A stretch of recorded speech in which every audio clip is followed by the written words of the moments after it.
And to the right is his best friend, Butchie Mess, his best man. Okie dokie. All right, so I'm going to go ahead and start reading our remote script because it is 5 o'clock, so we can get this thing going. So as a preliminary matter, this is Ashley Arisman, Chair of the Nantucket Conservation Commission. Permit me to confirm that all members and persons anticipated on the agenda are present and can hear me. Members, when I call your name, please respond in the affirmative. Mark Beal. Yes. Seth Engelborg. Here. Arisman is here. We're waiting on Ian Golding. Dave LaFleur. Present. Maureen Phillips. Present. Joe Topham. Present. Staff, when I call your name, please respond in the affirmative. Joanne Dodd. Present. And Jeff will be joining us a little bit later. And I don't know that we have any anticipated speakers on the agenda for tonight. And we shouldn't, I don't think, other than public comment. So good evening. This open meeting of the Nantucket Conservation Commission is being conducted remotely, consistent with Governor Baker's executive order of March 12, 2020, due to the current state of emergency in the Commonwealth due to the outbreak of the COVID-19 virus. In order to mitigate the transmission of the COVID-19 virus, we've been advised and directed by the Commonwealth to suspend public gatherings, and as such, the governor's order suspends the requirement of the open meeting law to have all meetings in a publicly accessible physical location. Further, all members of public bodies are allowed and encouraged to participate remotely. The order, which you can find posted with agenda materials for this meeting, allows public bodies to meet entirely remotely, so long as reasonable public access is afforded so that the public can follow along with the deliberations of the meeting. Ensuring public access does not ensure public participation unless such participation is required by law. This meeting will feature public comment. For this meeting, the Nantucket Conservation Commission is convening by video conference via Zoom app as posted on the town's website, identifying how the public may join. Please note that this meeting is being recorded and that all attendees are participating by video conference. Accordingly, please be aware that other folks may be able to see you and to take care not to screen share your computer. Anything that you broadcast may be captured by the recording. All supporting materials that have been provided members of this body are available on the town's website unless otherwise noted. The public is encouraged to follow along using the posted agenda unless I note otherwise. We are now turning to the first item on the agenda. Before we do so, permit me to cover some ground rules for effective and clear conduct of our business and to ensure accurate meeting minutes. So I will introduce each speaker on the agenda. After they conclude their remarks, I will go down the line of members, inviting each by name to provide any comments, questions, or motions. Please hold until your name is called. Further, please remember to mute your phone or your computer when you are not speaking. Please remember to speak clearly and in a way that helps generate accurate minutes. For any response, please wait until the chair yields the floor to you and state your name before speaking. If members wish to engage in conversation with other members, please do so through the chair, taking care to identify yourself. And for items with public comment, after members have spoken, the chair will afford public comment as follows. Staff will activate the chat feature on YouTube. Members of the public who have comments or questions can use this feature to communicate with the public body. Instructions are on the town's website. The chair and/or staff will do their best to address questions and comments. And finally, each vote taken in this meeting will be conducted by roll call vote. So with that, we will get to our agenda and we will begin the public meeting with public comment.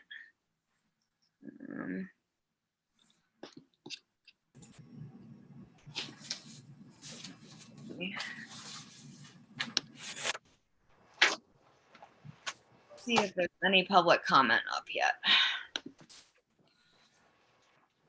Madam Chair, do we have to affirm that we're here? Yes, Ian. So I went through the names, but I kind of missed you. So you are here now. And I know Jeff is also going to be coming in a little bit late, so he'll be joining us hopefully shortly. Thank you. That we're here. And let me, again, sorry, I'm toggling a lot of windows right now. So it looks like we have a little bit of public comment. Burton Balkind is asking about 289 Hummock Pond Road. He's also wondering when machinery is going to be used on the beach during the emergency order for cleanup, and identifying the machinery that's being used and a node point for erosion. And he also wants to identify where the washover into the pond is most severe. And he thinks that's where the machinery ran over the bank and onto the beach. So maybe when Jeff gets on, he can give a little more information to that. And that is our only public comment. So with that, we will go to the public hearing, amendment of the Town of Nantucket Conservation Commission Wetland Protections Regulations. We do have some information in our packet that was submitted from Ian Golding and Seth Engelborg. There's also some information from the Land Council. So I don't know if Commissioner Engelborg or Golding would like to speak to some of the changes they would like to see made. Sure, Madam Okay. Chair. So the two things that I mentioned for members of the public who are watching and haven't seen the PDF that accompanies this, one was to change substantially improved, which is on page 13, I believe the definition, cumulative expansion or reduction of habitable space greater than 20%. And then I brought up under procedure 1.03. So that was under definitions 1.02. Under procedures 1.03, I suggested that we increase the fees, which is something that I think we've already discussed. And in fact, both the NOI and AOC have remained at $25 since at least 2008. In 2013, the others were increased from 10, with the exception of RDAs, which have been set at 15 to 25. Time for an increase. So, and I believe Jeff sent out a comparison of what they charge at Woods Hole, and which is, you know, up to 10 times more. So, and then there was a minor modification under additional information. 3 project plans shall include, I said, should be changed from 3 to 3A. And so that's just minor. And then most importantly, well, so then I did say, I asked Jeff how to incorporate geological dune and clifftop dunes into our regs so that we don't end up with another situation like Washing Pond Road. And 2, where to add the expanded definition criteria for beach compatible sediment. See the accompanying link I've provided in the past, which is a florida.gov guideline. And then it says in this guideline on page 6, it says at the beginning of a sand search, specifications are established as the minimum criteria for beach compatible sediment suitable for the proposed project area. The specifications are based on the native existing beach sediment characteristic at the proposed project area, which may require additional sediment sampling and analysis at the project beach during this stage of the investigation. The specifications shall include silt content, visual shell content, carbonate content, gravel content, moist Munsell color, sorting, and grain size distribution. And So I would like the commission to consider adding some of those factors to our compatible sand definition going forward. Thank you. Thank you, Ian. I think all of the things you just mentioned are important and should be updated and looked at, especially the mitigation sand compatibility. I know we've been talking about that for a couple of years even, to really get strict criteria for what's compatible, not just for Nantucket, but for specific beaches on Nantucket, because they're all a little bit different. So Yeah. Thank you. I think that's really good. Seth, would you like to speak to some of the changes you would like to see made or looked at a little bit further? Sure, thank you. Some of the things I had proposed are similar to Ian, so I won't go through everything. I think, just looking through the regulation to clear up some general issues like updating scientific names to new taxonomy if they've changed, revising the definition of substantially improved. And then I have something related to tree cutting, unpermitted tree cutting, which I'll get into in a bit. Changing the waiver requirement that has to do with no adverse impacts, no reasonable alternatives. Right now it says will allow the proposed project to proceed in compliance with the regulations. I'd like to see that change to proposed or materially similar so that we have more kind of leeway on giving feedback to work collaboratively with the applicant saying what you propose isn't going to work, but there's a way to make a materially similar project work here. Then there's a variety of changes I looked at related to bulkheads and groins. Some of it is just kind of standardizing the language across performance areas, across resource areas and the performance standards. The language changes a bit, whether you're talking about beach or bank, or land under the ocean, and also requiring that bulkhead or groin repair, requiring that the applicant submit a living shoreline plan before asking to do a rebuild or replacement. So rather than having them say this is not a reasonable alternative, actually going through the whole, technical guidelines of looking at, is this a reasonable alternative first? And then if it does not seem to be for whatever consideration, then allowing the rebuild or replacement NOI to proceed.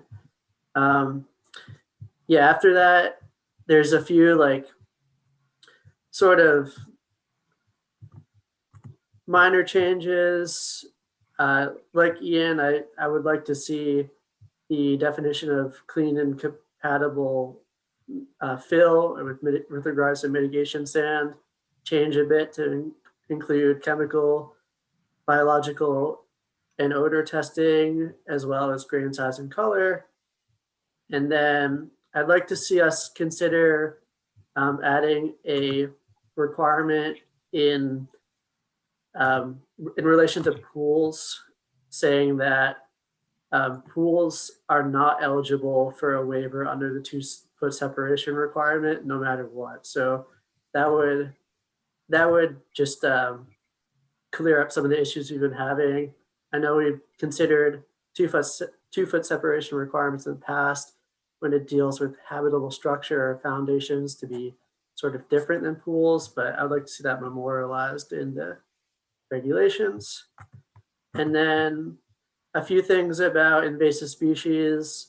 One is requiring applicants that are doing invasive species eradication projects to actually catalog those removals via Outsmart Invasives or EDMAPs, which is the it's a citizen science platform, but it's the database that the state actually uses to inform decisions on how invasive species are dealt with. So for instance, if you have a property and let's say you are eradicating Japanese knotweed, you would go onto the app or the website, draw the area that you're eradicating, submit photos of the plant before management and after management. And then the state would have real-time data to say, okay, here's how this invasive is actually functioning on the Nantucket. And for things like knotweed, it might not be the best example because it's well established that it's highly invasive. But for things that are potentially invasive or likely to become invasive in the future, like miscanthus or Scotch broom or some of these other grasses, that those submissions of data actually help the state determine the legal classification of these species. So if applicants are seeking to eradicate invasive species, they should be sharing that data with the state, just like they have to share rare and endangered species with natural heritage. So I'd like to see that. And then I'd also like to see us kind of memorializing that plants or invasive plants are required to be disposed of properly in the invasive stream at the landfill. I know we have put that into every order of conditions I've seen, but just making that a regulatory standard. And then also kind of maybe looking at language to think about whether we think that invasive species eradication alone deals with net benefit in terms of a project or not. So just looking at how the benefits of invasive species are actually being presented in a long-term net benefit scenario. So that's kind of a majority of like one of the submissions I did. The other things are kind of relatively minor. I made a recent submission trying to have us look at reclassifying the definition of structure. So especially with regards to pervious patios or stone and brick patios, things like that. I'm confused as to why at-grade patios are not structural when, you know, a 1 inch tall wooden deck could be considered structural. So just kind of, you know, you wouldn't build a 1 inch deck, but a 6 inch deck could be considered structural, but a at-grade patio isn't. So just kind of re-looking at that. Also, maybe looking at ways to better handle rare and endangered species. I know we kind of ran into this at AD Millbrook. Relying on NHESP is sometimes difficult because they're extremely understaffed. So just making the commission have more like local ability to kind of handle that part of the regulations. And then possibly would like to look at implementing a moratorium on new coastal pier and coastal pier improvement. So those are kind of the bulk of things. And then there's just one thing related to the new fine structure that we are talking about putting in place. And it's just, I don't have to go into the whole thing right now, but it's basically just reassessing how we would handle unpermitted tree cutting rather than having unpermitted tree cutting have a kind of like a blanket dollar fine associated with it. So rather than having every tree cut being assessed the same way, it would assess a penalty based on a basal area calculation. So the bigger tree you cut, essentially the more you would pay. And that allows us to kind of assign stiffer penalties for more mature trees that are providing significantly more benefit than younger saplings. So that's just really specific to the fines, but that calculation that I've come up with is included in the packet, so everyone can see what the justification is and how the numbers would play out with that. Thank you, Seth. I think those are all great ideas, and I know the issue of what is structural has kind of bothered me for a long time, because to me, bluestone patios might have a similar runoff coefficient to a wooden deck, you know, and they clearly displace some water. So my feeling is we need to be able to justify why they're non-structural. And in my mind, they probably are structural and should be, you know, outside of the 50 for us. I also would like to address pools, and maybe even look at these properties and properties that do not have space on site to drain pool water should not have pools allowed. And I know that might seem kind of harsh, but if they can't contain their runoff, or their pool drainage, excuse me, there probably isn't enough space realistically for a pool and to protect wetland resource areas. So those were two things that were high on my list, as well as the fining structure. Any thoughts, Joe? Yeah, I kind of the same feeling about the decks and the patios.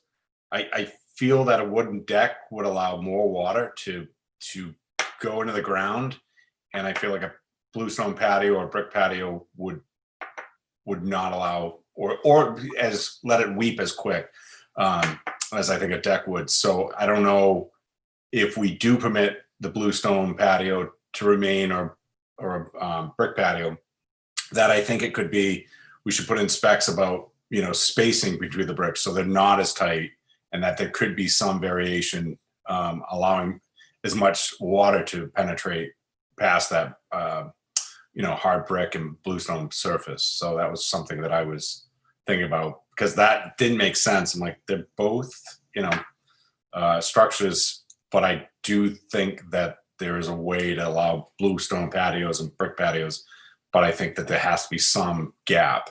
And maybe that will allow, you know, I have a bluestone patio in my backyard, but in between it allows vegetation to grow. So we have little growies on the patio, which is really nice. And I think that that could be something to look into, you know, if we were going to permit it, some specification on the details. So thanks. Thank you, Joe. Seth? Yeah, if I may respond to that really quickly.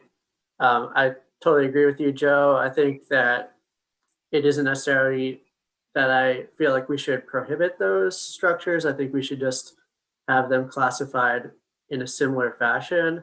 I mean, there's two issues that arise. One is drainage, as you mentioned, and the other is soil compaction. So from a compaction standpoint, a bluestone patio causes a much greater detriment to the soil than a raised wooden deck, because a raised wooden deck is on like pile supports or piers even, and you know the stone slabs are sitting right in the ground. So I think if anything, I almost feel like the decks in a lot of cases pose less of a risk or less of a harm. Just trying to get a standardized way of how we deal with both those things and in what areas they're allowed is pretty important for me. I agree. Yeah, I think that's good. And I don't know, maybe when Jeff gets on, he might be able to speak to why bluestone patios are non-structural and wooden decks aren't. Like, I don't know if that's a state criteria that we just kind of fell along with, or if there was, you know, past commissions that made those findings. So I think a little perspective on the history would probably be helpful to us. Maureen? Yeah. I was wondering about, you mentioned Ashley, you mentioned a coefficient, now of course I can't remember, the drainage coefficient or something like that when you were talking about the impact of things. Yeah, it's a runoff coefficient, so it kind of Right. judges how much water would run off a surface.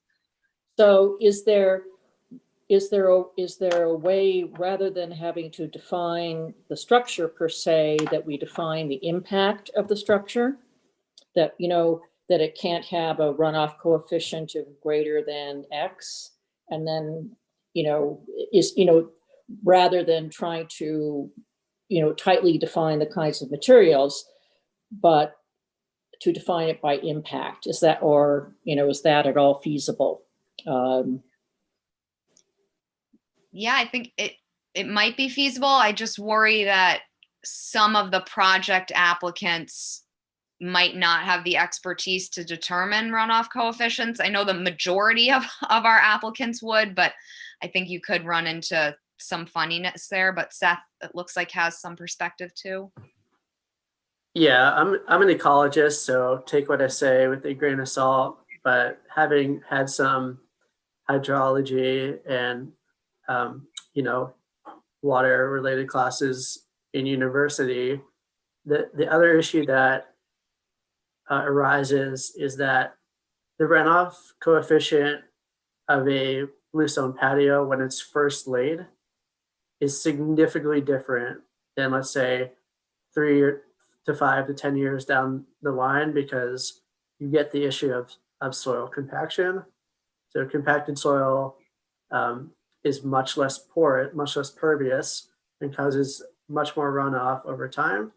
So as that structure stays in place for longer, it's going to change. And because in general, we're working on a kind of a 3-year, order of conditions timetable, it might be hard to base our decisions on that. But I like the idea. Maybe Jeff has more information to add. Yeah, I agree. It's hard. Like, we have great ideas, but are they feasible ends up being the difficult thing. Joe? So one thing we'll do, you'll excavate a foundation, and the one thing you want to find out is how fast, rain will seep through. So sometimes I've asked a, foundation guy to just take a bucket of 5-gallon bucket, dump it, how quickly does it seep, or if a rain event like today, I'd go by and make sure that, tomorrow morning that there's no standing water, that everything's weaved through. I'm just wondering if we could just do a little test, or maybe there is some test that's already been done that, you take a 5-gallon bucket, dump it on top of a week-old bluestone patio, and then we go find someone that's 10 years old and do the same thing, and just see if there is some coefficient that there is less weeping, provided in those through those joints. And if that's the case, then I think we need to say, not at the effects of today, but like Seth's saying, what's further down the road. And I think that would be something where the gap spacing is really critical, instead of having really tight joints. Is it a 1/4 inch? Is it a 1/2 inch? I mean, I think that's something we just minor little details, but I think that's a value we can come up with quite quickly. Yeah, that's a great idea, Joe. So 2 other thoughts I had that I forgot to mention earlier. So one is better regulating fertilizer use within our jurisdiction, whether that be, completely outlawing it within certain resource areas, within the 50 or 100. That I know falls under the BMP, but I think we could be a little bit stronger with some of our wetland resource areas. And then the other issue is native plants within our jurisdiction. So I know a lot of times we say the 0 to 50 should be native. I don't think that's written anywhere, so we should probably get that, in our language, and potentially think about, I don't know, increasing it. I think the more use of native plants, the better around our wetland resource areas, especially when you have years like this where we're experiencing extreme drought. The more native plants you have, the less irrigation those properties are going to need, and kind of a healthier, again, resource area you'll have ultimately. And then I don't know if we also maybe need a list of plants that shouldn't be planted. Like, I know we have a state invasive list, but maybe starting a list of other plants that we see starting to escape in the wild and saying, no, miscanthus is prohibited within 100 feet of one of our wetland resource areas, or, broom is prohibited. So I don't know if that's feasible for us to do, but I think it's something to look into. Seth? Yeah, if I may, I speak now as a member of the Nantucket Biodiversity Initiative and as a member of the Invasive Plant Species Subcommittee. The list that you are talking about has already been put together by the IPSC. So if we would like to adopt their list, we can do that. Or Yeah, I we think could look at it and say we want to adjust it as necessary. Yeah, I think that would be a good document for us to look at and think about bringing into our regulations. So thank you, Seth.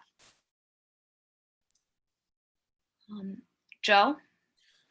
Through the chair. Seth, can you just kind of expand on the pool and the 2-foot separation? When I came onto the board, I always understood the 2-foot separation as once you start excavation and you get within that 2-foot separation of the water, you had just had to notify the Concom that you were within that area, because there was one site that I think they had to do some removal of water so they could go below that level. And I just want to make sure that we're not misunderstanding the way that rule's interpreted or how it was written. And I know Jeff's not here, but I think that that's a bit of language that we should share with everyone, just to kind of make sure that it's not to say we can't build within there. It's just to inform the Concom that we're going below the 2-foot line. But I just want to hear your reasoning for saying not go below the 2-foot level for a bottom of pool. So if you could just kind of help me out with that one. Thank you. Seth, If I may. Yep.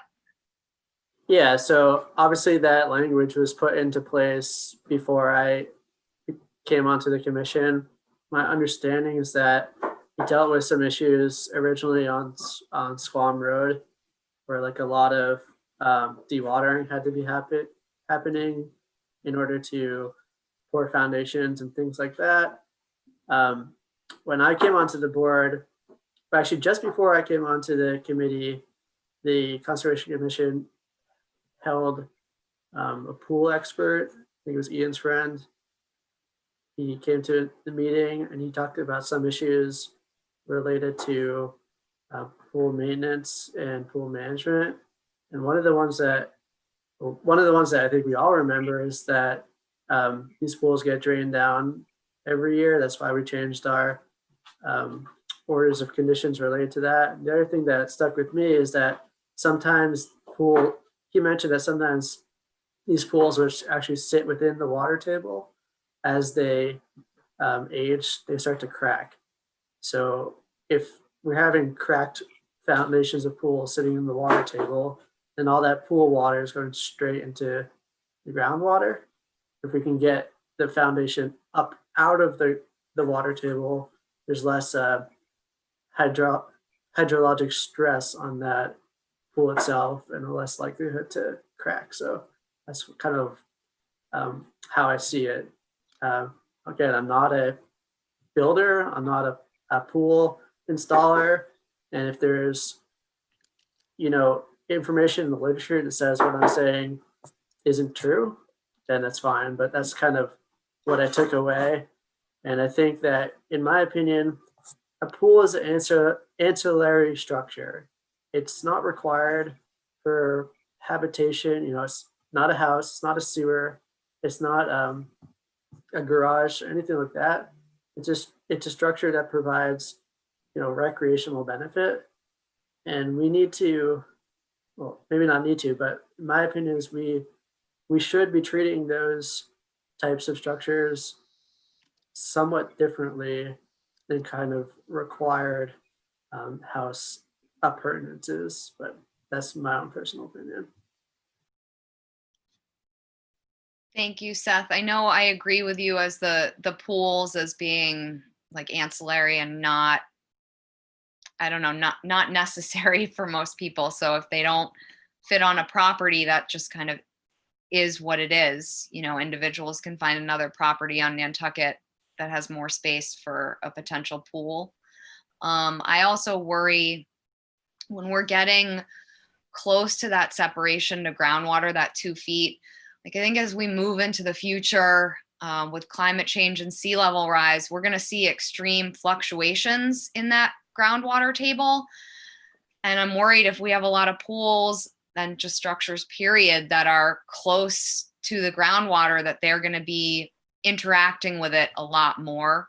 Again, as we have, you know, more frequent storms and sea level rise and things like that. So I think it is good to reevaluate that condition or that standard. Mark? Yes, thank you, Ashley. I've been concerned about the pool thing for a while, but I'm a new boy on the board, but I think the drainage problem, the pumping problem is a real serious issue. And we should make an effort to, I know we have an order of conditions that includes if it's the natural draining is into a resource area, they must pump it out. Well, I think that's a nice thought, but I think we should be a little more strict on looking at the elevations of a pool and how it's drained. I don't think we can,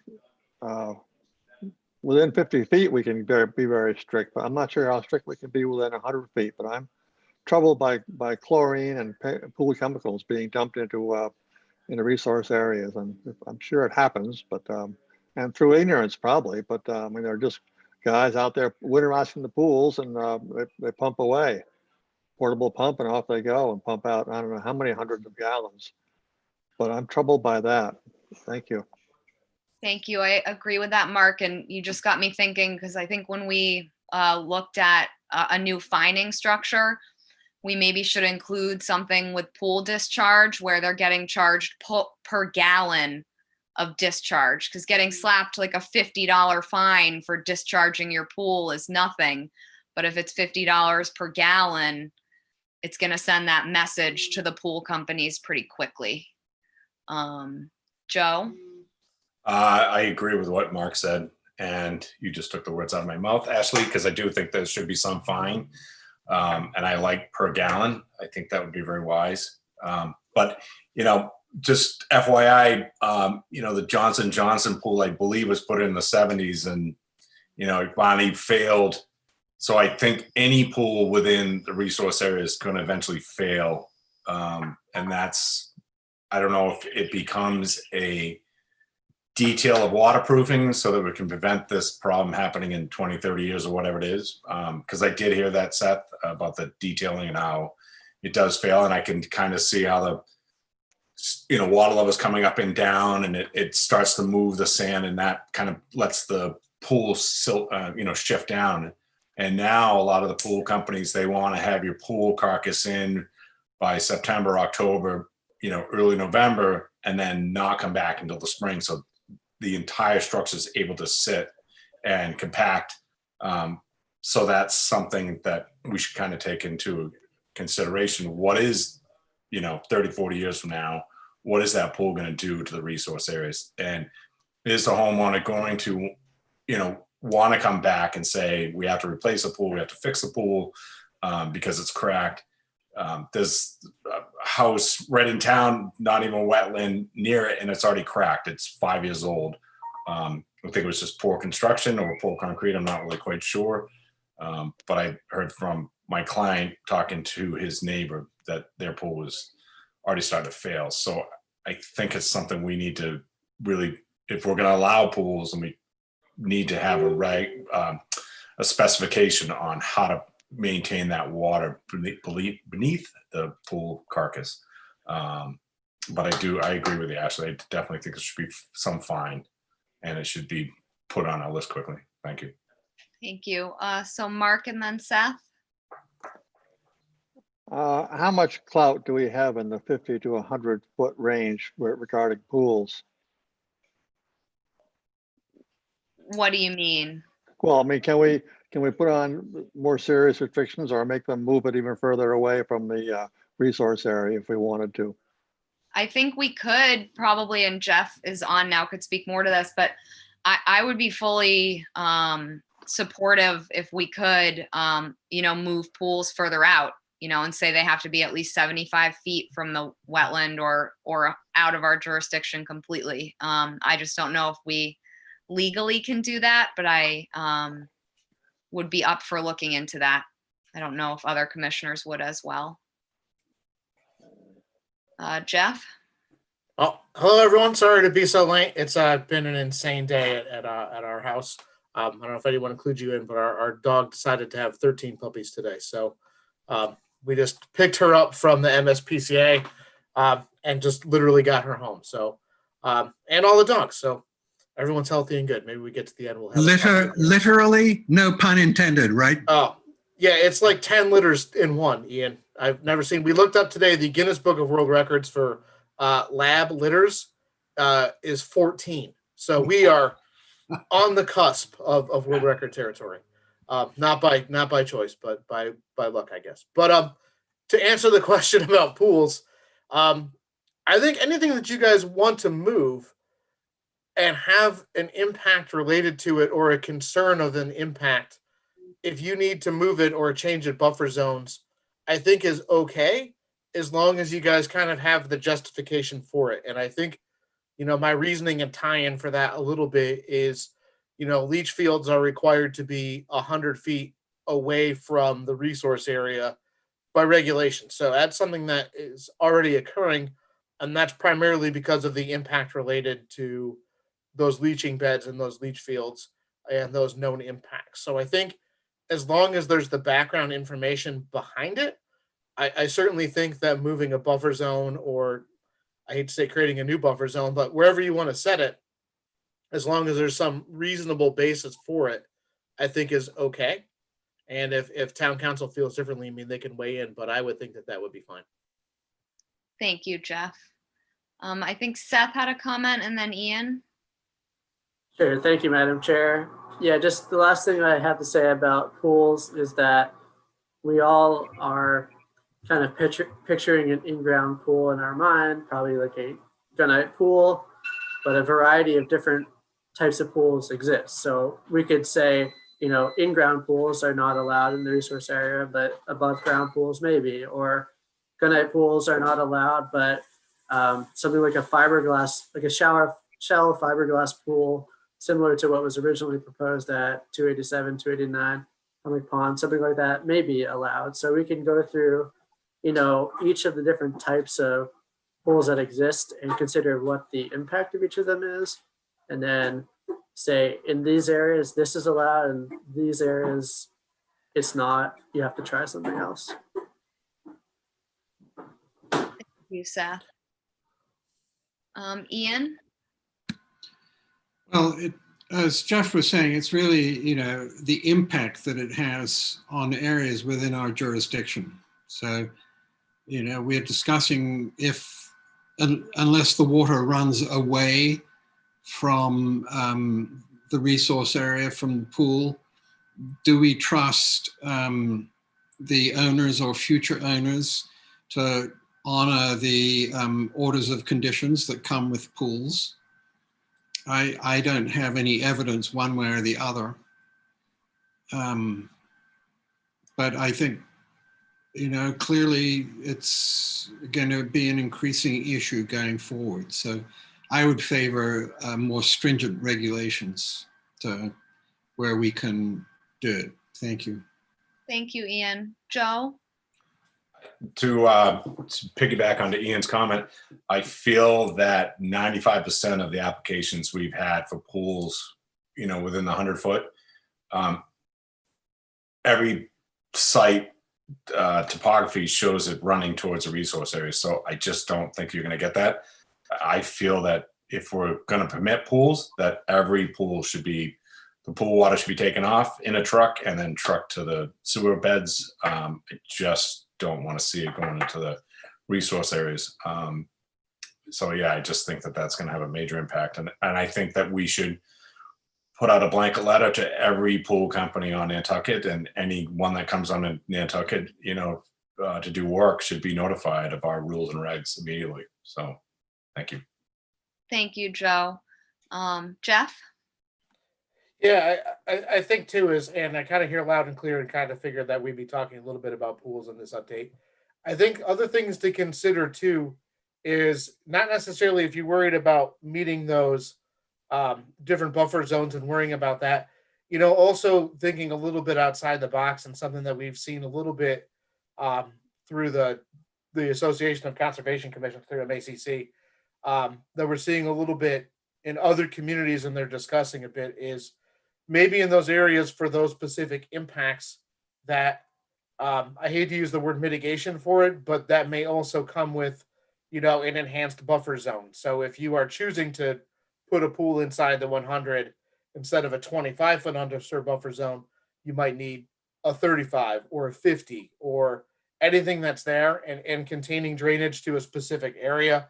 I mean, I think as long as you create the performance standard and tie it to the impacts that you're trying to prevent, I think anything is fair to do. So, sometimes I know it's simple just to say yes or no, but there may also be for some of these a yes if you, and then do certain things or put things in a certain way. Because I tend to agree that we see a lot of these like infinity edge pools and grading, and it's just, I think, overwhelmingly tempting for the water to go downhill and into the wetland, that having some way to deal with that may be an enhancement to that, or requiring trucking plus the enhanced buffer zone in case something happens. And then that's there. So I think all of those things are possibilities, and I think we're happy to compile kind of what we were talking about, what other communities are doing with pools. So, Excuse me. Jeff, would you be thinking that and this is very like general how it would read, but any pool within the 100 would need to, mitigate buffer zone enhancement 2 to 1, for the area of the pool? Is that kind of what you're talking about? Yeah, I mean, it may be a ratio, it may be a distance, it may be for the area, a little bit, I hate to say, a reverse buffer zone on the pool itself, or for other impacts, frankly, that there's concerns about, discharge to a wetland, an impact that may not be intentional, but could happen if something goes wrong, and kind of going and looking at it through that lens, as opposed to trying to reinvent the wheel into something else. So I think it may depend. That may also be a threshold. Again, I think that's something that a lot of places are wrestling with right now. And I know people are viewing pools different than spas. And I know Seth just brought up a great point about above ground pools, in-ground pools, different size pools, different depth pools, lap pools. There's so many different kinds. And I'm here to tell you, and Art and Dan are listening, so they'll probably hear me say this, but the consultants and attorneys will find ways to term things to help get what they're trying to permit across. That trying to make sure that it's simple, I think, is and more encompassing is better choice. Okay. Thank you for that perspective, Jeff. Joe? I think I heard something. It was during an HCC meeting, so I apologize. And I only heard part of it, but I believe the ZBA has a definition of spa versus pool, and I think it's the amount of gallons within the containment system. So I don't know if that's a rule or reg we should look into and kind of take that standard and make it ours as well. But yeah, I think that Jeff's right, that a pool should have some offset, some plantings that offset that pool within the area. I'm not sure quite what that would be, but I do think it should be something we look into. Thanks. Thank you, Joe. I don't know if, maybe this speaks to Jeff's last point, I don't know if we'd want to call out pools and spas differently. To me, like, they both contain chemically treated water. So, who's to kind of, like, I guess we could draw the line, but I don't know that we need to necessarily, since both would have the same sort of drainage requirements for us. I was thinking more of the creative language, the way Jeff was saying. So I think if we had that standard set, then we know, that's a spa and it's X by X and it's got so many gallons and it's people be sitting in there instead of swimming and, plunge pool. I mean, they get very creative. I think one of them was a boathouse downtown that we don't want to, it wasn't really a boathouse. So I think we need to kind of control the language that comes to us. So we all know that, the apple's the apple and it's not an orange, and et cetera. So I think it's some guideline yardstick that we need to create going forward that all the surveyors and attorneys will follow that rule. So thank you. That's a good point, Joe. Jeff? Yeah, just 2 seconds. We would probably have to add a definition of pool or spa into section 1.02 to cover that specific gallonage and those things. And I think that would be fun. Right. Are we kind of done with the pool talk for right now? So Jeff, before you got on, I know one thing we discussed was what's structural and what's not in the context of like a bluestone patio versus a wooden deck. And we weren't sure if you had any like historical perspective on how those two would be, different, or if that was kind of set by the state. In my experience with the commission, it's kind of always been that way. Just for stone patios have always considered to be pervious and less structural because it's not an assemblage of materials, I guess, is probably the tricky part of that definition, where you're placing stones and you're not using, screws and nails or other means to put things together into an assemblage, that you're more just laying it out. But I think that, there could be some cleanup to all of those things to make that more or less clear, or some level of what's impervious and what's not, to clear up. But that's as far as I know, or as far as I can remember, what was the kind of the start of that. Okay. Does anyone have any specific questions for Jeff on that issue? Because I know we did have a little bit of a talk about it. Ian and then Seth.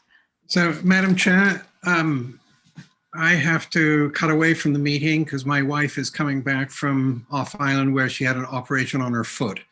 So, and she would prefer not to hobble up from the ferry. So, I'll cut back in after I've picked her up. Thank you. Okay, bye, Ian. Ryan. So Seth, it looked like you had a comment. Yeah, maybe I'm wrong about this, but I sort of viewed it that if the structure is raised, then it's different than if it's at grade. So, if someone came in and wanted to put a bunch of planks of wood on the ground to make like an at grade wooden deck, under the regulations right now, I guess I'd see that as the same as a bluestone patio. But if you wanted to kind of, build a frame for that and raise it 6 to 12 inches off the ground as a structure, I just think that we need to be, viewing those types of things the same, because the impacts are similar or potentially even more detrimental with the at grade constructions. Okay. Thank you, Seth. Yeah, I don't know if that's something we can look and see if other communities or other commissions have different language on, to see what they've written, to get some ideas there. Because I agree that sometimes one might be more detrimental than the other. And, especially in light of bluestone patios getting compacted over time, their impacts obviously increase. And that's something we don't usually consider. Any other thoughts on the regulations right now? I know, Jeff, we talked a little bit about incorporating, and I'm already forgetting the two groups. You're part of the biodiversity initiative and invasive plant management, Seth. Invasive plant species committee, which is a subcommittee of the Nantucket Biodiversity Initiative. It was raised trying to get a list of invasive plants, or sorry, plants that are not technically classified as invasive, don't hold a Massachusetts state designation as invasive, but are locally causing harm. There's a lot of plants, horticultural grasses like miscanthus that we see escaping in the native and naturalized areas all the time in Nantucket, but might not be elsewhere because of our somewhat different climate than the rest of the state. So the state may just not have enough data on these plants yet to actually classify them as invasive, but it would be good to get ahead of the curve with kind of local species of concern and not permit the use of those while the state eventually gets enough data to classify these plants as invasive. And the other thing that I mentioned that will help this process along is to require the applicants to upload their work on invasive species or species that we would consider being locally a threat of becoming invasive to Outsmart or EdMaps, which is the state database that tracks data on invasive plants and helps them actually reclassify or reclassify these plants. Thank you, Seth.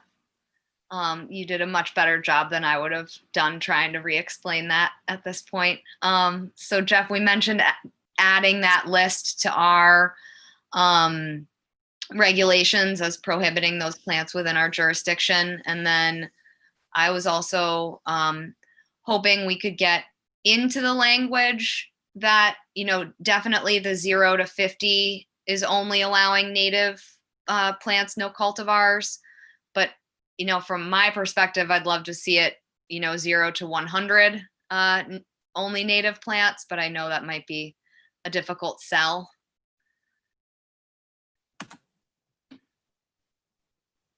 Do you want me to comment on all of those things? Sure, if you want to. Sure. So I think to Seth's point, I know last time we did regulation updates, the invasive species list and invasive species protocol was, I don't want to say was hotly debated, but it was definitely a topic of concern. I know we had Kelly Oman come in a couple times to talk to the commission. I don't think you might have been on the commission at the time when we did that update, I think. But it's always something that we've talked about, Seth, about having some sort of local criteria for plants that act in an invasive nature that we have some level of documentation for being in natural areas where they shouldn't be. And I think your example of miscanthus is pretty common. I know the other species of privet originally was kind of in that same boat, and the state is not always quick to update, or it's not applicable enough in the state where it gets listed very quickly. So I think if we had some sort of local input or local criteria or local process to bring something in that we're seeing an issue with, and again, being proactive, I think anything we can do of that nature would be good. So I wonder if that's something, if we reached out to the invasive species committee and had them come in and talk about how they're making that determination for those local ones, that may be something that we can adopt into our regulations, or at least adopt the list in referencing that criteria. As far as the other interest in native species, I I tend to agree. I think native species provide a lot of benefits that don't. I think that'll take some thought to extend that the whole way to the 100, just for the fact that I don't think we want to start a huge fight for people planting things directly adjacent that are managed right away. That may be something that we build to. So, but we can certainly look at the language and see what that would look like and see what's available. Or again, maybe that's something, not to throw it out there, but if you're choosing to use non-natives in and around your house, maybe that requires some level of buffer zone enhancement. So there may be some opportunities for all of those things. Thank you, Jeff. Seth? Thank you, Madam Chair. Sorry, Jeff. Just what do you think about the proposal to have project representatives submit their data to Outsmart Invasives or EdMaps, which is the state database? I think that's a great idea. I mean, I think anytime we can connect people with a resource that provides them help and assistance, I think is all for the better. And if they're going to provide us a landscaping plan, especially for something in that area, showing that they've, vetted it and reviewed it, will hopefully save all of us some time at a meeting to do. So I kind of look at that as a procedural requirement. I know Joanne and I have talked to the office a lot of times about doing certain things, and we've implemented things over time. We didn't used to require people submit a current title, and we typically do now, and most of the guys are good at submitting it. And if it's a piece of information that's just required, like DEP data forms, people will do it because it's what's required. And once it gets to be habit, it's not even a big problem to do.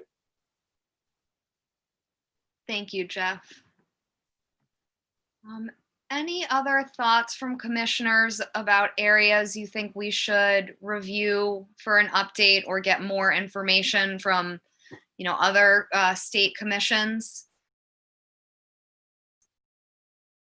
We've discussed a variety of things tonight. Jeff?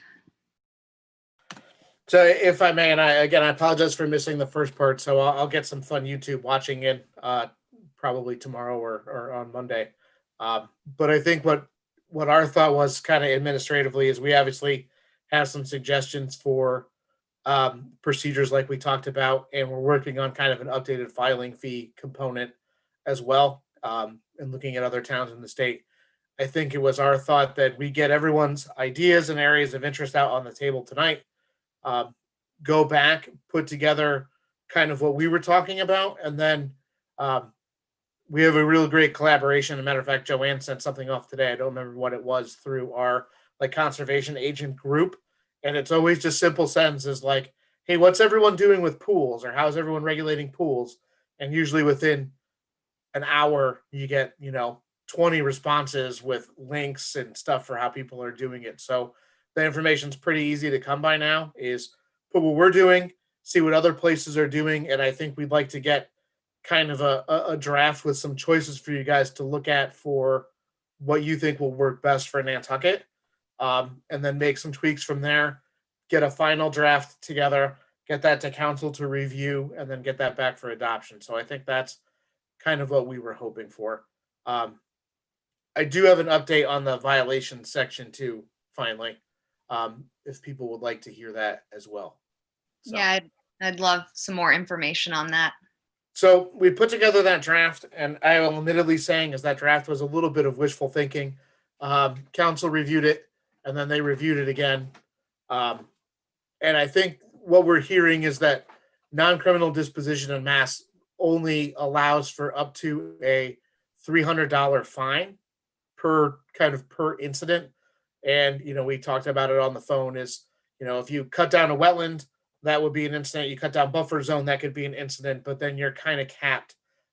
He really liked the idea of doing it by square foot, but their original thought was that wouldn't necessarily meet the state regulations that drive non-criminal violations. So that being said, we have transitioned a touch into having that penalty and reworking that penalty section now to encapsulate kind of a $300 per violation. But we do have the ability to set filing fees, and filing fees can be driven by a host of different things. It can be by activity, which is what the Wetlands Protection Act is under now. If you look at building permits, and Joe can probably clarify the amount much better than I can, is building permits charged by the square foot. So there is an ability and kind of an already precedent in place that if we were bringing someone in and ordering them to file specific for restoration on a violation, that filing fee might be able to be set at the amount that you wanted to penalize. So it's a little bit of square pegging the round hole here to get to where we wanted to go. We have to make sure a violation stuck before you went down that path. But that is an avenue that council's exploring for us, and we're redrafting that language to kind of reflect that change from our conversation on, I spoke to Alex last Friday. So it's kind of late breaking news, but that's kind of where we are in that revision. I'm sorry, Joe, I keep stopping you from raising your hand. No, that's all right. You keep going. So that's a really good point, Jeff. So this was something that happened many years ago, but we had filed for a building permit of a house. The basement plan was there, and they assessed it by square foot. That was done. But the builder and the homeowner came in and changed the entire basement. And so it was assessed about $3,000 for the foundation plan and et cetera, et cetera. It was a little bit more. But anyways, an as-built plan going back, it's 4 times the application fee, and that's for the HDC and the building department. So the building department fined, the applicant $12,000. So I think that that's something where we could set that equal standard. I think if it's working at the building department, and I know a lot of architects, builders, et cetera, know that fee's out there. And they try and be really good about making sure the plans and what is built is being accurately depicted, within small variations, but that is something that, they're aware of, and I don't think that anyone wants to pay for it. So I do know there was a lot of finger pointing. In the end, the homeowner had to pay for it. So I think that would be a really smart way to look at, the filing fees and an as-built application as well. And I think that that's whatever standard we want to use is, I think it's going to hurt. Like the one gentleman, I think it was $400,000 to restore a wetland. That's painful enough, but I think also just every way we can kind of make that check writing that pen just hurt a little bit more and make him clench that pen a little bit harder, I think is worthwhile. So thank you. Yeah, thanks for that perspective, both Jeff and Joe, because now I'm thinking about it. If all of our applications work that way, kind of charging per square area of buffer or wetland that might be altered, that also reflects kind of the level that staff needs to manage those sites, because sites that have more work within the wetland buffer are going to require more management. So they should be paying kind of a higher fee to be looking at those things. And then of course with violations and notices, filed to rectify enforcements, having a stricter fee for those too, I think is a great way to get at our fee violation structure for sure. Yeah. I think And last just week, think outside the box a little bit. I think last week, didn't we look at 1 or 2 as-builts that were not per the plan? And I get this minor modifications of some things, but I think some of the applications, they're definitely pushing the boundaries of what is a minor modification in some of these aspects. I think we see a fair amount too, Joe, and this is just total honesty from our end, where stuff gets constructed and gets changed along the way without going back to the person who got the permits in the first place. And just like your example with the basement, as all of a sudden the plan changes, no one knows, and all of a sudden they do the as-built, and it goes back to an attorney or someone, and they're trying to transfer the property or do something with it, and they come in, and Joanne and I look at it, and we're like, this isn't what was permitted. So usually we tell them, especially if it looks like it's something that would typically be permissible, that's when they come in and end up with kind of this as-built filing to it. I wish this is kind of where the charging double or 4 times the fee for, you should have done it in advance lesson for everybody is helpful. But I do think that there's also an additional level of violation for people that damage resource areas or do work clearly that wouldn't have been permissible. That's a little different conversation. So that was kind of our look at it and kind of the change to get to where we wanted to go, just down a different path. So trying to put that together in our free time. Thank you, Jeff. So Seth and then Ian. Thank you. I think this is really interesting and a good way to get at the filing fees in the future. It sort of seems like there's almost 3 different fees that could be assessed. One is the standard, notice of intent fee where you apply for, no work's been permitted, you just following the standard protocol. Then there's a second one that has to do with after the fact approval, but not necessarily something where an enforcement action needs to be taken. Like, for instance, you put a set of beach stairs, not knowing you had to get a permit to do that. It's technically unpermitted work did happen, and if we want to, we could issue an enforcement action on that. But it's pretty easy to bring that site into compliance just by telling the owner to either remove the stairs or to get a order of conditions for the stairs. And then there's a third category where, serious enforcement action related work has taken place that, is we're going to require restoration. So it's going to be, I guess we're going to have to be creative about how we write the language dealing with unpermitted work, because unpermitted work happened in both of those scenarios, but I guess the magnitude or the effects are much different in number 2 and number 3. Yes, that's true, Seth. I like your assessment there of the 3 different kind of fine levels we might have. So Ian and then Mark. So Madam Chair, please refresh my memory. Did I ask Jeff, and were the fees for Barnstable County posted around September 22nd? Do you remember, Jeff? Did I send that to you? The fee schedule? We did send those around. We've Good. been compiling kind of an expanded list of those as well. Okay, great. Thank you, because I thought that was instructive, how much more they were charging on some aspects of. Yeah. I've even gotten a couple of the off-island based consultants to fess up that we're one of the more affordable commissions by filing fee. In some cases, pretty substantially.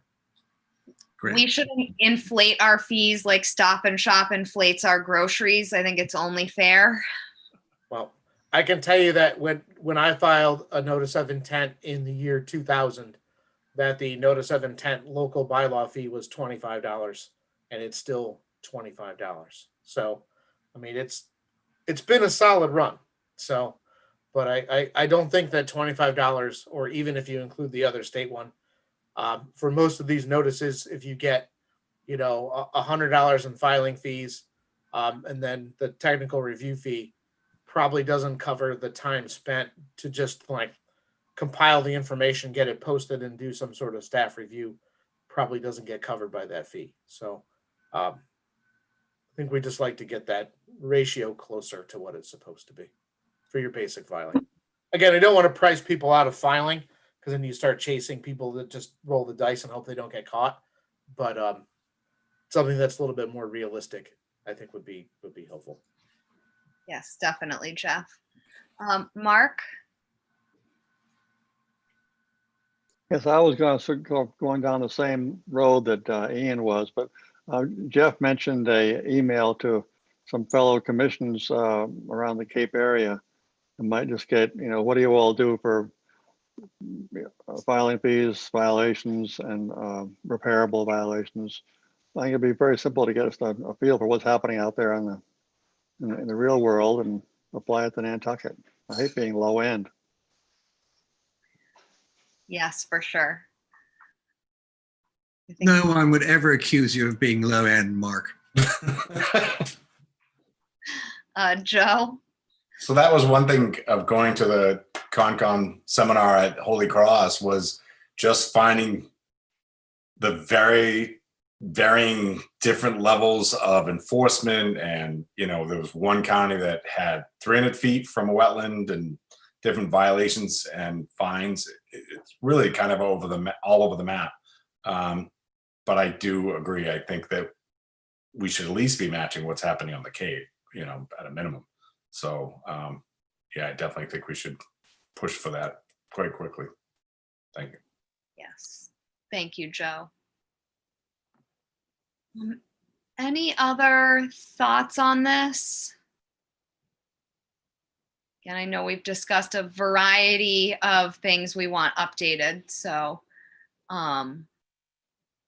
Jeff and Joe have their work cut out trying to compile some of this. Joe is working on it right now. You can tell she's getting papers ready. She's just on her game. She's a pro. So Very I tight think away. it's our hopes timeline wise, and I apologize for interrupting, to pull that information together. I think we'd like to get it to everybody to at least kind of be personally reviewing kind of before the Christmas New Year's break. So to try to stay like moving ahead, and then to get back, and even if it's just a quick review on a regular agenda in the start of the new year, to then get it to council, to then have a real kind of final hearing at the end with any tweaks or changes. I mean, I think we'd like to have this wrapped up in the early part of 2021 at this point. So if everyone's comfortable with that, that's what we'll shoot for. Yeah, I think that sounds like a realistic time frame to me. And then we have the kind of holiday to maybe be looking some of this over. I mean, not too much working during the holiday, but a little. It's true. Yeah, I like the deadlines to keep it moving. Yes. Since we've If been not, my time will get taken up with something else, I promise, if I don't have a deadline that's there. when we've been talking about this for at least 3 years now. So I think nailing it down to be finished during the first quarter of 2021 would be a really amazing thing for us. So. Yeah. And then also keep in mind that once the commission votes it through, there is like a 30-day period that we have to advertise that changes have been made before they can go effective. So there's an additional delay. So if we were able to adopt, say, the 1st of February of 2021, they really can't go into effect till like that first week of March. So there's always a little bit of a gap there too. So the more you push that first date out, the more that, kind of wait period runs away from you. And the more filings will get rushed in to beat that if there's something substantial that changes. That's true. One thing I forgot to discuss, I think Seth kind of mentioned it, but having a stronger kind of definition of like dune fields and dunes. I think there's been a lot of cloudiness around those two resource areas, and just getting kind of a more clear definition for everybody to follow of those resource areas and their performance standards, I think would be good for us. Jeff? Yeah, with that, Madam Chair, the one thing that I've been thinking about with that, seeing those comments come in, is Coastal Dune Field is not a state regulated resource area. They only regulate that primary dune. That I think it may make some sense to accomplish that, to separate that out as a separate resource area under the local regulations. So then you're applying a different set of performance standards to it, and not trying to get Coastal Dune and make it almost be like a subset of the first one. But I think that's part of the confusion with it, is it's lumped into Coastal Dune, and some of the performance standards for Coastal Dune don't make sense for Coastal Dune Field. And I think there's probably some other things with Coastal Dune Field that don't necessarily make a lot of sense specifically to just the Coastal Dune, that may be helpful. So I think that if that's all right, we might explore at least a draft where that looks like that. Yeah, I think that would be great. Are other commissioners kind of in favor of exploring that? Looks like, yes, we're getting some head shakes, so that would be amazing. Thank you, Jeff. No problem. All right, so any other kind of final additions or thoughts before we leave this one with staff? Okay, it looks like no. So seeing that there are no other additions from the commission, I'll take a quick look to YouTube. It doesn't look like any public commented on this. So we'll move on in the public meeting to orders of conditions. Jeff? 1 second. So the regulatory change is it's advertised as a public hearing. So we're going to need to continue that. I may ask Joanne to step in. I don't have my schedule there. I guess I would recommend at this point continuing it to the first meeting in January of 2021. Yeah, that's the right year, 2021. And then hopefully we'll have that draft on time and we can kind of set an updated schedule from there at that meeting. Thank you, Jeff. I don't have a calendar with our meeting. January 7th would be the Okay. date. Thank you, Joanne. So the amendment of the Town of Nantucket Conservation Commission Wetland Protection Regulations will continue until January 7th, 2021. And then Thank you. now we're going to move on to orders of conditions. And we have 46 Shimo Pond Road Nominee Trust at 46 Shimo Pond Road. And hopefully everybody saw the draft order in your email today. I don't know if Do you need me to screen share this? I think we probably should screen share at least for a minute for everybody to see together.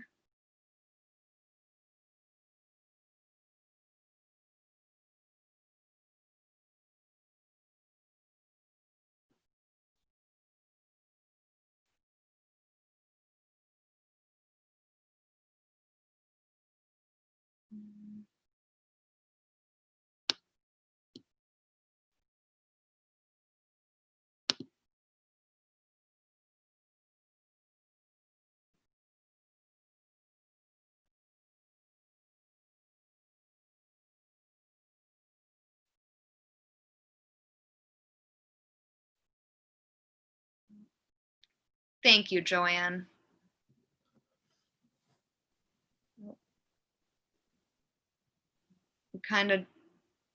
I just lost the view there. I don't Yeah, know. it just got very skinny. Oh, there we go. That's weird.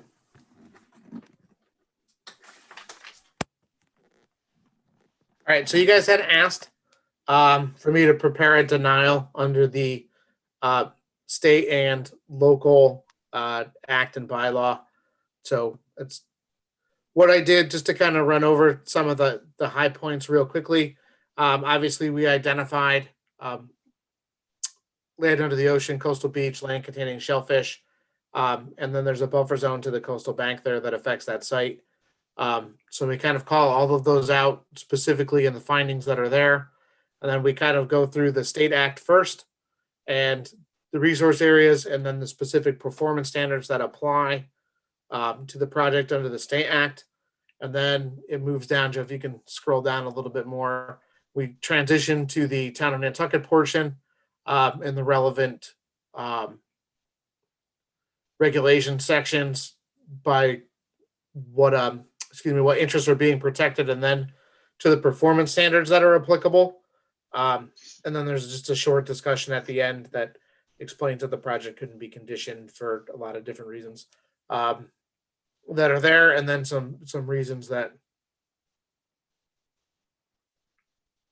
talk about some of the impacts briefly there too. So I'm happy to answer questions if people have concerns or thoughts. I'm happy to deal with it. I have noticed a couple spelling errors as we've gone through it, but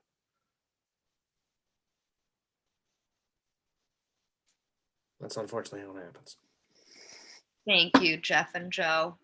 Are there any questions or comments from commissioners about the order? Ian? Well, apart from the spelling errors, Jeff, right under permit overview, you have two withins, which is located within land under the ocean. I wanted to be doubly sure, but yeah, thank you. Okay. Well, then you better do it 3 times for me. Thank you. No, I always miss those, and sometimes spell check grabs them, sometimes they don't. Sometimes that I make changes after I spell checked and forget to respell check, and that's how it happens.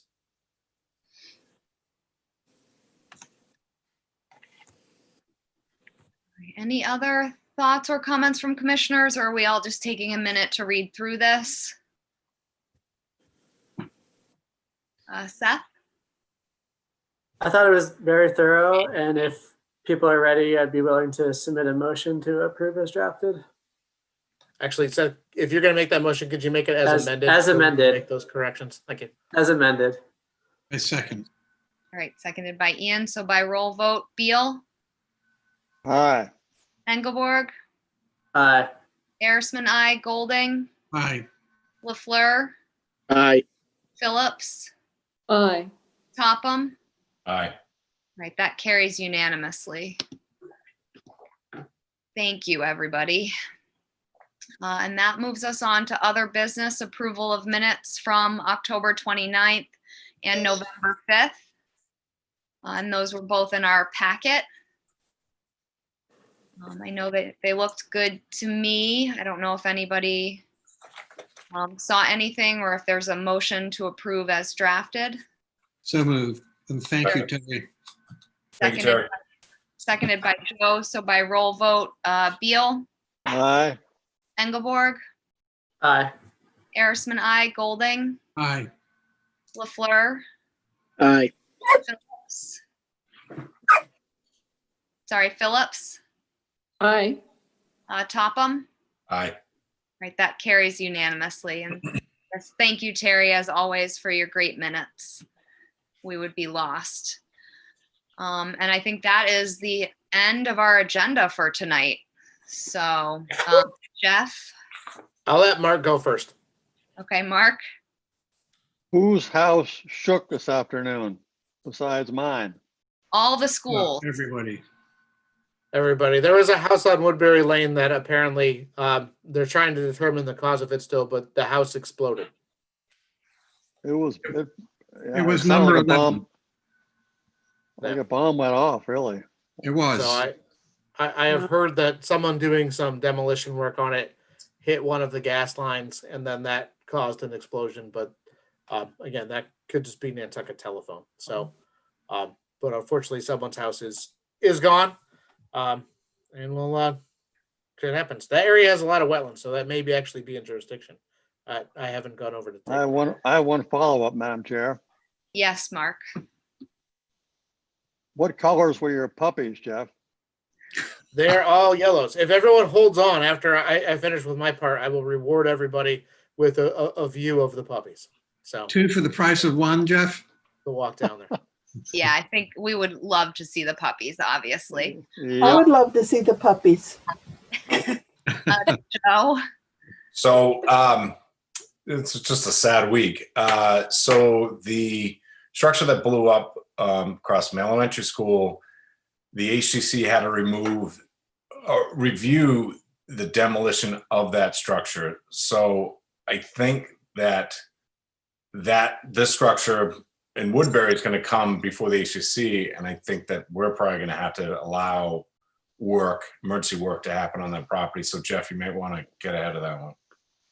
We're trying. It We does. was going to try to get there today, but that was kind of totally shut down today, kind of understandably. So it'll be on the list for a quick pop in tomorrow, just so we can complete the requirement. So if there is an emergency permit necessary for cleanup of debris and material, we can certainly expedite that, so we can make sure that everyone is What is getting that site Mike's secured. address? Do you know? Yeah, is that something, Jeff, if there were chemicals released in that explosion, does the DEP get involved with like chemical spills near the wetland? It's entirely possible. I know that's part of like the site closeout report that fire has to do. And once they do an investigation for what was there and what happened, I think right now they're just trying to secure the site first and foremost. And then tomorrow will be a little bit more of a investigation day on it. And then they'll probably start cleanup pretty shortly thereafter, Okay. if not already tomorrow. Once the fire marshal declares it safe and there doesn't appear to be anything hazardous, and any investigation that needs to be done is able to be done and concluded to the point where field work is done to get that squared away. So we kind of are a little bit at the mercy of the state police and their fire investigation team for any of those. But certainly if there's a discharge of something hazardous, DEP will certainly step in. Thank you, Jeff. Ian? Yes, Madam Chair, thank you. Through you to Jeff, So number 14 on the other side of the road, the garage apartment was badly damaged, as was number 14. So they should apply to you for emergency repairs, or what would you Yeah, say? I think if they could just contact the office, Ian, if you Yeah. if you know them or you've spoken to I them, do. just have us contact us, and when we're out there, we'll take a look. Some of it may not require if it's if it's repair, if their window got blown out. I know the one house next door lost like all of their windows. Right. If there's not any major work other than just replacing the window, some of that work may not even require permitting through our office. That may qualify as repair. But we're happy to talk to all of them and try to help them through the process if they need to get through any of it as quickly as they can. Obviously, Right. Okay. How about thank you. we try not to injuries? kick people when they're down. So we'll try to get there quickly. There were injuries, weren't there? I think the paper said at least one person brought to the hospital, but that's all I had seen. And I think they were methylated off. Yeah.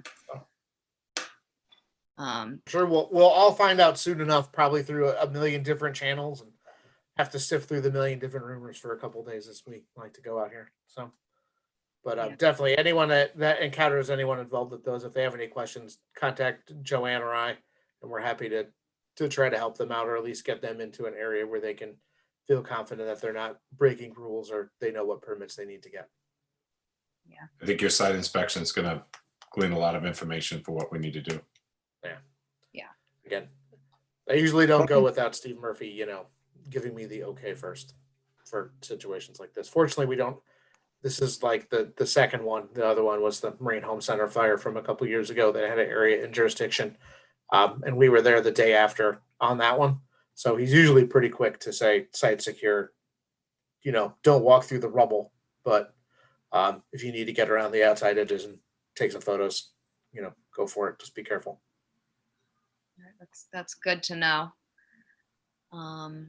Just to give a shout out to the Nantucket Fire Department, my brother was able to hear, because he works with FAA and all the communication with the fire department, and he said that Stephen Murphy and the group just did an amazing job, just stayed calm, stayed focused on what they had to do with his task, and he said it was just an exemplary display of professionalism by the fire department. So it's nice to know that we have the trained professionals on Nantucket to take care of that.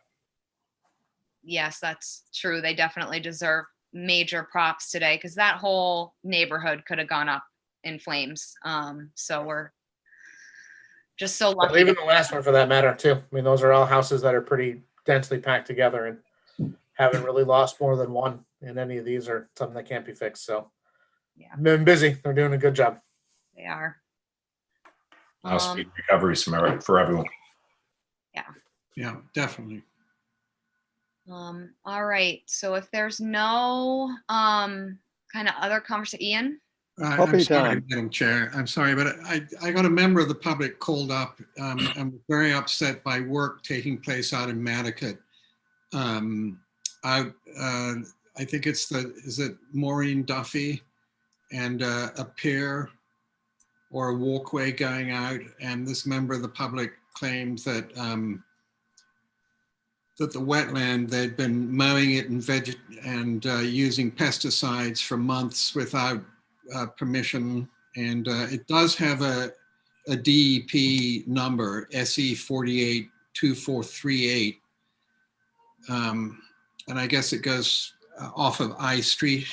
I think we may have had it before us. Do you know anything about this, Jeff? Or I do. So this lot has been under scrutiny for quite some time, but the project that was permitted was for the installation of a boardwalk with some invasive species work on the lot that's there. They were delayed pretty substantially through HDC for a number of years.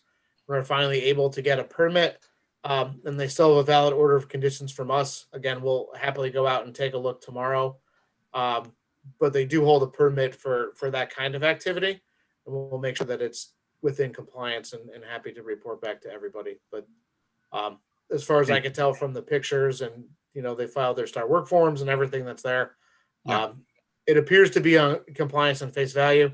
I know that it is an unpopular project in the neighborhood, and we've had lots of calls and complaints through the years about it. So Yeah. we'll get to the bottom of it pretty quickly and make sure that it's in compliance. Thank you, Jeff. So Thank you, Ian, Madam Chair.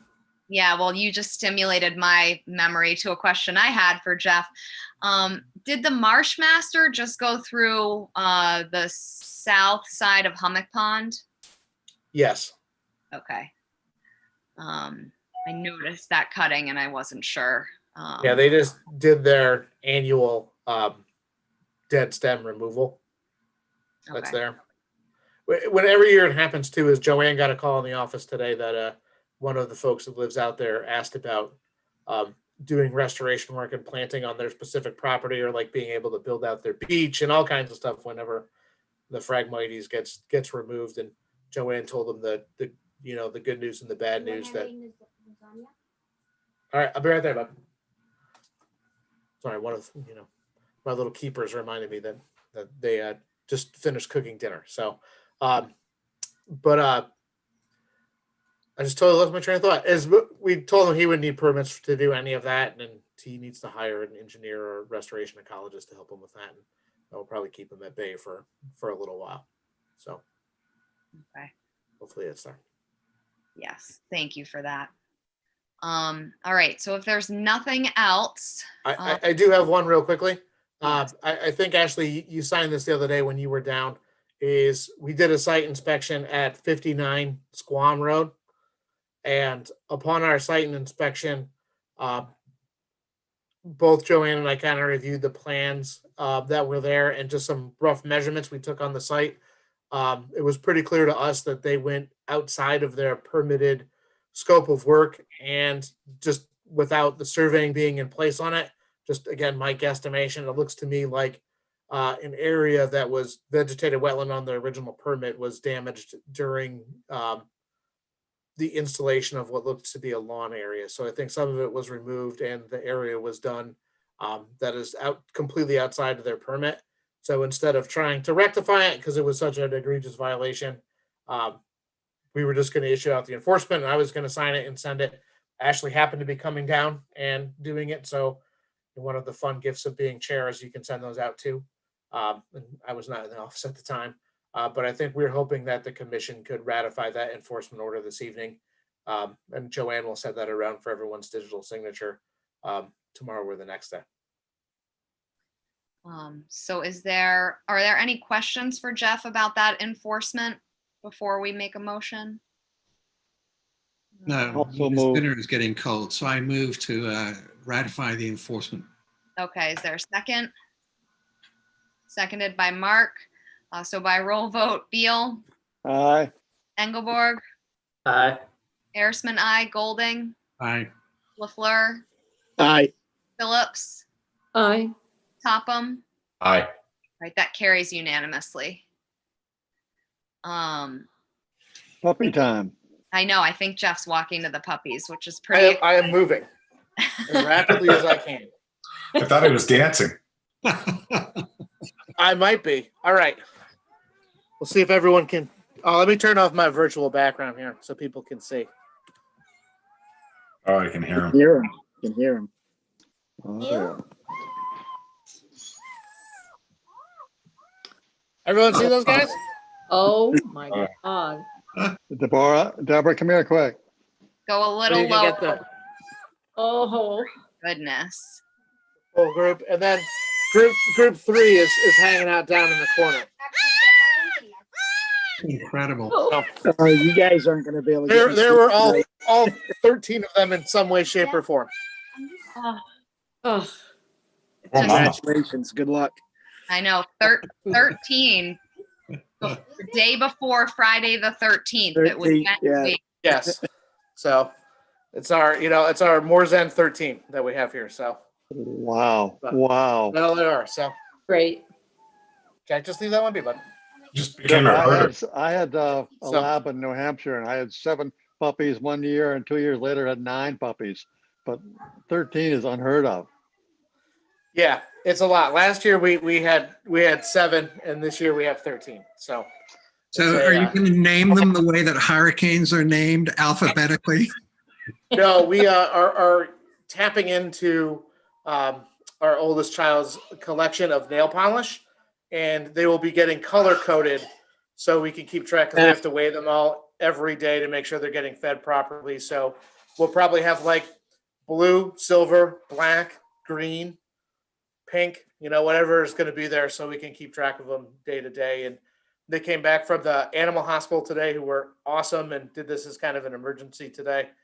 And they color coded all of them with like little, like almost like bracelets like you get at the chicken box or the brewery to get in to label them all and weigh them. And they're great. I can't say enough about them. So they were really helpful, but hopefully that's something nice to end our meeting for today.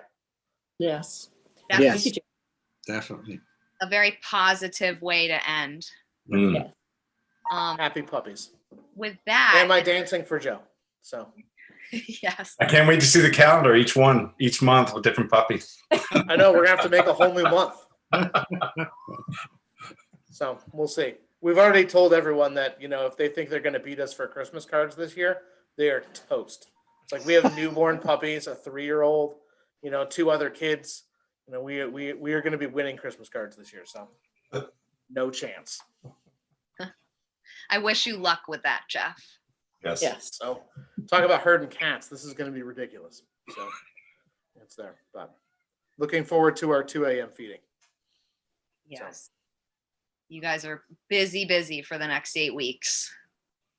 All right, go eat and go to bed. So let's make a motion to adjourn. Does somebody have that? Motion to I adjourn. so move. All right, so there's a second by Maureen. So by roll vote, Beal, Aye. Engelborg, Aye. Arisman, I, Golding, Aye. LaFleur, Aye. Phillip, Aye. Topham. Aye. All right, this meeting is adjourned. Thank you, everybody, for attending another special meeting. Thank you. Thank you, Jeff. Thank you, Joe. Thank you, Terry. Bye. Good night, Take care. everybody. Okay. Bye. Bye all. Night Bye-bye. all.